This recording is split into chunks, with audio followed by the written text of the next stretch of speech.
अस्सलाम वालेकुम, सितारों के सफ़र पर खुश आमदीद। पूरे 2 महीने बाद हमारा चैनल रिवाइव हुआ है। हम आपसे आज बात करेंगे आपके वीकली हॉरोस्कोप पर, यानी 18 नवंबर से लेकर 27 नवंबर 2025 की। इस वीडियो में हम जानेंगे कि आने वाले हफ्ते में आपका career, finance, crypto, stock, lottery, love, relationships, health और आपके कौन से लकी दिन होंगे, कौन से दिनों में थोड़ी सी एहतियात करनी होगी, रेमेडीज़, लकी कलर और लकी नंबर सब कुछ जानेंगे। तो आइए वीडियो को शुरू करते हैं, लेकिन उससे पहले जो लोग अपना मून साइन नहीं जानते वो कमेंट सेक्शन में अपनी ओरिजिनल डेट ऑफ बर्थ लिखें। हमारी टीम आपको आपका मून साइन बता देगी, जिससे आपको वीडियोस देखने में आसानी होगी। चलिए वीडियो को शुरू करते हैं। बात करते हैं कैंसर मून साइन वालों की, यानी कि कर्क राशि, यानी कि बुर्ज सरतान वालों की। करियर और फाइनेंस के हवाले से बात करें तो 10th हाउस में कोई प्लैनेट नहीं है, लेकिन जुपिटर की जो प्रेजेंस है वो आपके फर्स्ट हाउस में है। तो फर्स्ट हाउस में जो है ये आपकी डिसीजन मेकिंग को बहुत शार्प बना रहा है। केतु आपके सेकंड हाउस में है, स्पीच थोड़ी ब्लंट कर रहा है, आपको समझ में नहीं आता कहीं किसी किसी वक्त कि आपने क्या बोलना है, आप बोलते चले जा रहे हैं। इस चीज़ को आपने कंट्रोल में रखना है। इसलिए मिड वीक में मीटिंग्स वगैरह वर्ड्स पर ध्यान देना बहुत ज़रूरी होगा। आप लोगों को वाइजली चूज़ कीजिएगा इस चीज़ को कि आपके अल्फाज कैसे होने चाहिए, आपकी स्पीच ब्लंट नहीं होनी चाहिए, और मीटिंग्स कौन सी बहुत ज़्यादा इंपॉर्टेंट है जिनको आप कर सकते हैं। इसके अलावा क्रिएटिव या एनालिटिकल काम करने वाले जो कैंसर नेटिव्स हैं उनके लिए 21 और 23 नवंबर जो है वो स्लाइटली चैलेंजिंग हो सकते हैं, क्योंकि मरकरी रेट्रोग्रेड है आपके फिफ्थ हाउस में। ये आपको मेंटल क्लटर दे रहा है, आपके दिमाग में 100 चीज़ें चल रही होंगी, आपको समझ में नहीं आ रही होगी कि आपने क्या करना है। जो एनालिटिकल काम है या क्रिएटिव काम है वो यहाँ पे ब्लॉकेज का शिकार हो सकते हैं। क्रिप्टो और स्टॉक वाले हजरात जो हैं, राहु आपके 8th हाउस में, स्पेकुलेटिव जो अर्जेस हैं आपके अंदर या चाहत है वो बहुत ज़्यादा बढ़ती हुई नज़र आती है, लेकिन ये रिस्क को डबल भी करता है, क्योंकि जो 8th हाउस होता है वो सडन गेन और सडन लॉस का होता है। तो यहाँ पे आपको रिसर्च बेस्ड काम करना होगा अगर आप सडन गेन हासिल करना चाहते हैं। छोटे छोटे स्टेप्स उठाइए, इम्पल्सिव एंट्रीज मत लीजिए, और अपनी जितनी भी आप लोगों ने इन्वेस्टमेंट करनी है प्रॉपर रिसर्च के साथ कीजिएगा, कंसल्टेशन के साथ कीजिएगा।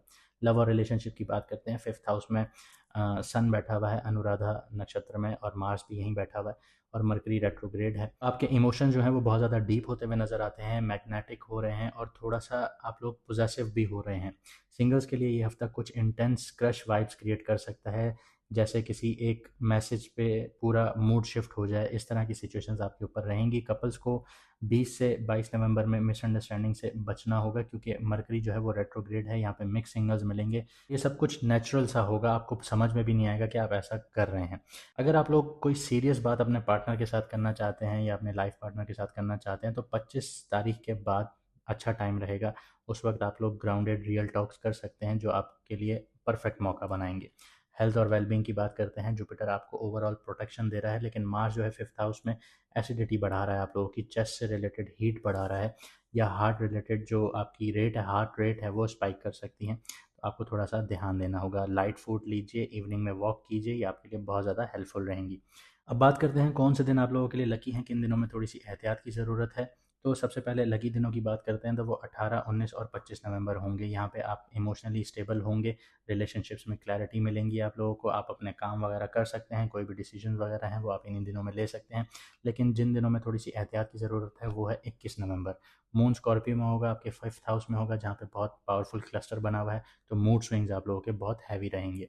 रेमेडीज़ की बात करते हैं तो वाइट, क्रीम या सिल्वर शेड जो हैं वो ज़्यादा से ज़्यादा पहनिए। मून की एनर्जीज़ को काम करेगा, और मून आपके साइन का लॉर्ड भी है, तो यहाँ पे आप लोगों के लिए एनर्जीज़ जो हैं वो स्टेबल होना शुरू होंगी। रोज़ रात को 5 मिनट डीप ब्रीदिंग एक्सरसाइजेस कीजिए, ये आपकी मेंटल स्टेट के लिए बहुत ज़्यादा ज़रूरी है, क्योंकि जो मरकरी है वो आपके फिफ्थ हाउस में बैठा हुआ है, तो यहाँ पे आपको डीप ब्रीदिंग एक्सरसाइजेस की बहुत ज़्यादा ज़रूरत है। किसी परिंदे को दाना डालना शुरू कीजिए सुबह के वक्त, ये आपके लिए बेनिफिशियल रहेगा। कौन सा कलर लकी है, कौन से नंबर लकी है आप लोगों के लिए, उसकी बात करते हैं। तो सिल्वर कलर आप लोगों के लिए लकी है, और लकी नंबर 2 है आप लोगों के लिए। इसमें डीलिंग कीजिए, ये आप लोगों के लिए बेहतर रहेगा।